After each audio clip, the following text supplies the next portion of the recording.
সমাবেশ সফল হোক সফল হোক। রাখবেন ইসলামী আন্দোলন বাংলাদেশের মোহতারাম আমির হযরত পীর সাহেব চারবাড়াই করতে, সেই জন্য বিভিন্ন প্রান্তে তা বাধাগ্রস্ত করছে, বিভিন্ন রকমের হুমকি ধুমকি দিচ্ছে। আমরা বিশ্বাস করি 12 তারিখ সারাদিন হাত পাখায় মার্কায় ভোট দিয়ে আমাদের জয়যুক্ত করুন। 2024-এর 5 আগস্ট পরবর্তী বাংলাদেশে কিছু কিছু দল চাঁদাবাজি, টেন্ডারবাজি, লুটপাটে ব্যস্ত হয়ে গেছে। আজকে বাংলাদেশের মানুষ আর চাঁদাবাজি দেখতে চায় না, আর লুটতরাজ দুর্নীতিবাজকে ক্ষমতায় নিতে চায় না। আমরা চাই এদেশে শান্তি ফিরে আসুক, কথা ঠিক কিনা বলে। বিভিন্ন পর্যায়ে দল এই দেশকে শাসন করেছে, কিন্তু এই বাংলাদেশের জনগণের যে চাওয়া, সেই চাওয়া কোনো দল, কোনো সরকার তা পূরণ করতে পারে নাই। নীতির পরিবর্তন করতে হবে। এজন্য স্লোগান হচ্ছে নেতা নয় নীতির পরিবর্তন চাই। পীর সাহেব চরমনাই, ঠিক কিনা ভাইয়ের আমার?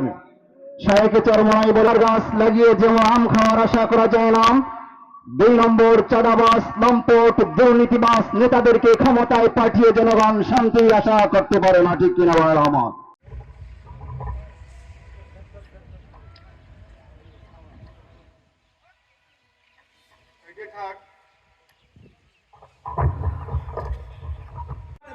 সংসদ প্রার্থী জনাব আলহাজ হযরত মাওলানা মাহমুদুল হোসাইন অলিউল্লাহ পীর সাহেব হুজুর বরগুনার আজকের সর্বশেষ জনসভা।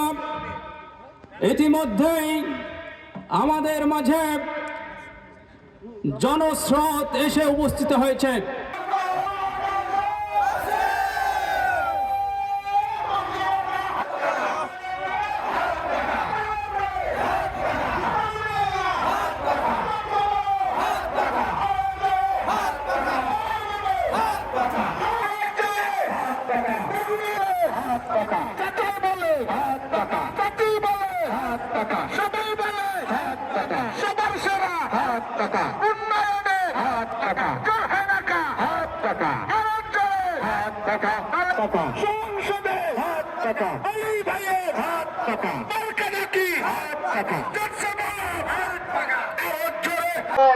ইনশাআল্লাহ সব জায়গায় হাত পাকার যে জোয়ার উঠেছে, এই জোয়ার কোনোভাবেই ঠেকানো যাবে না। প্রিয় ভাই আমার, প্রিয় বরগুনাবাসী, আমরা বিভিন্ন জায়গায় শুনতে পাচ্ছি মাগরিবের জামাত হবে, ওযু ইস্তেনজা সেরে আমরা মাঠে প্রবেশ করব, যেই জায়গাটায় বসবো এই জায়গাটা কিন্তু আমরা মসজিদের পরিবেশে বসে যাব। এখানে 2টি জামাত হবে, আসর ও মাগরিব। মাগরিবের জামাতের পরে আমাদের আলহামদুলিল্লাহ বেশি রাইত আমরা করব না।